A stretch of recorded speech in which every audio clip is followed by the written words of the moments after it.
The spider, the sneak, the silence, the skimmer, the slide, the shift, the stitch in time, the creep, the creeper, spaz, the shadow, the reflex, the twitch, the twirl, the knack, the know-how, the touch, the cell, the salary, the swirl, Boris, the breeze, the silhouette, the murmur, the slider, the sulk, the web, the wine, the tangle, the sleuth, the sliver, the slip, the pacer, the slight pinch, the closer, the shuffle, the stroll, the mute, the fade, the wiper, the slurf, bye-bye, the disappearance, going, going, gone.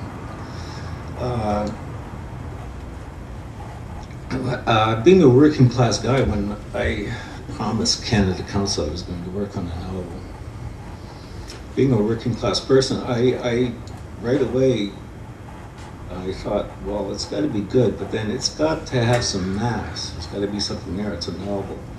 So I decided to write down everything I knew, and or all the, any incident in my life was involved in that I thought might be interesting to relate.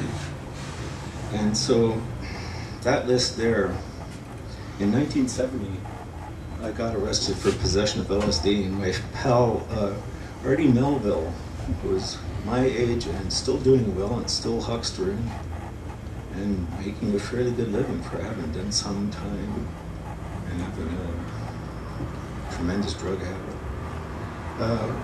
He got arrested for possession of, this is in Grand Bend Labor Day weekend, 1969.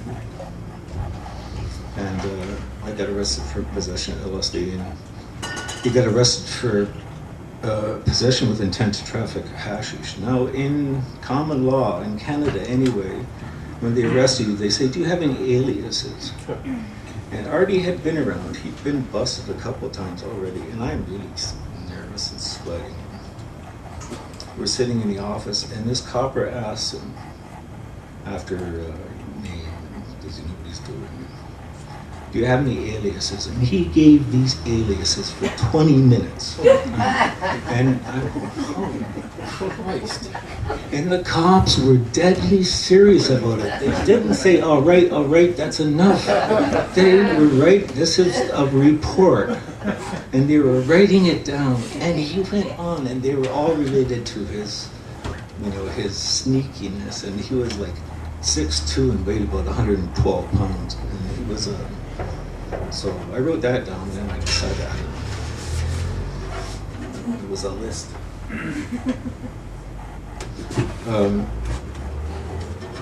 I went to the bathroom where the floor was thinnest, washed my mouth out, and put a little Band-Aid where I'd scratched myself into sleep. Hamma Mellis, I screamed. I heard a fly shrug when I died. I heard a fly say, what the fuck do I care? The rich outlive us and die happier. I opened the medicine chest and reached for the analgesics, the least I could do. I drank from the tap, the swallow of a couple pills, looked in the mirror, adjusted the Air Force cap, saluted.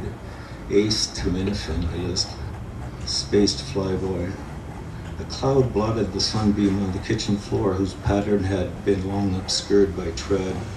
I wiped a few dishes that had been dry for some time and rinsed as many more until the water got too hot.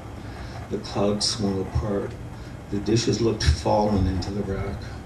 I rattled a chain in the fireplace and it sounded like a ghost. I smelled burning varnish, closet shelves, cupboards, the damp of the flue. The weather station buttoned up the veer against wind chill. I left the TV on all day except for some days for no reason I turned it off. The graphics were always misspelled. They all said literally when they meant actually. The victims in the news shows were always looking for closure. I put a tape in the player, fast-forwarded and rewound, played the first song halfway through, rewound the tape and played the first third of the song again. I made tea. The water pipe sounded like the hammers I liked in the song. The refrigerator said thunk. The three-story house I could see from the kitchen window reminded me of the house I could see from the window of my old place. If I stood on my toes, I could see that one over the roof of the one it reminded me of. If they knocked the building down, I could see the mountains better than when I lived there.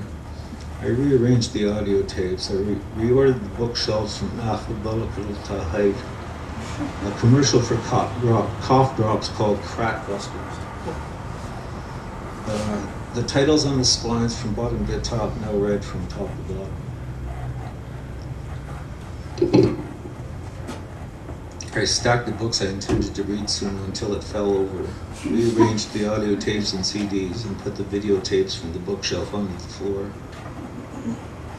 I looked at the curdle on the surface of the tea I'd just poured. Had the new milk gone over, or had I been standing there for days? A door slammed downstairs and there was hammering. I skimmed back along the wall to the bathroom, ran a tub and rinsed my reading glasses. I opened the window enough that half the steam would escape. A towel of koalas climbing a eucalyptus hung on the line next door. Andalusia, they were Italian. Steam half filled the room as the tub filled.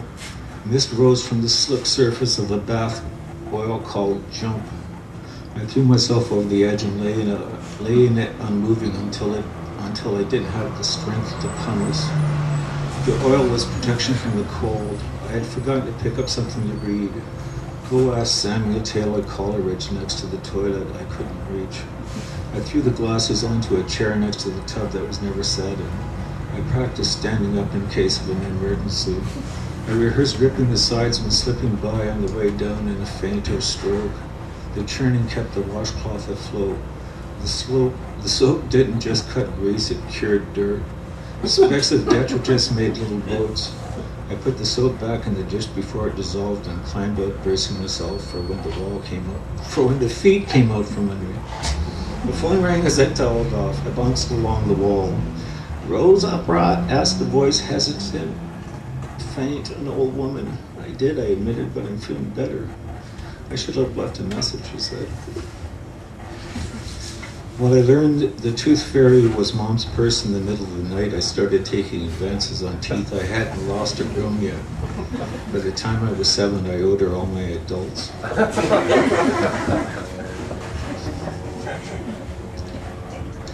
"This isn't Bendigo," I said, asleep. "He's trying to kill me." I said, hands above the covers, giving up.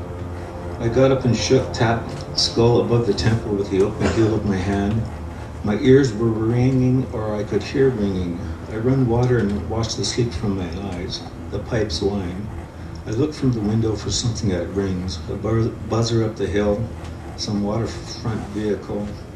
The big orange cranes on the dock down there are never moored in the same place twice, and I never seen them move. The morning's diffuse light cast the shadow of the minaret facade of a new apartment on Georgia against the mountains I couldn't see behind it anymore. A figure moved past the open curtain on the upper floor window of the house across the alley. She is either naked or in beige. The crocus, harbinger of but a moment's worth, grew a smudge of purple on the back lawn. I counted backwards by 7s from 100. A pair of gray finch dangling from the netting on the seat belt, hanging from the eave, can't agree long enough to feed. A spider dropped a line from the windowsill to the porch rail. Wood bug climbed down it and balanced with his arms.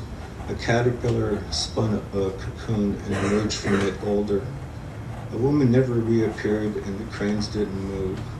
The plywood sheets of the flimsy fence the guy used to live downstairs, hammered together from 3 little pig plants, threatened collapse in the faint morning breeze. I heard a fly snort when I died. The alarm clock rung. I walked into the bathroom and swabbed my ears with a Q-tip dipped in witch hazel. The pitch of the ring changed with the angle I held my head. It seemed to go away, but then it came back stronger. The phone rang. That itself was a peculiar. It was too late in the morning to be the library.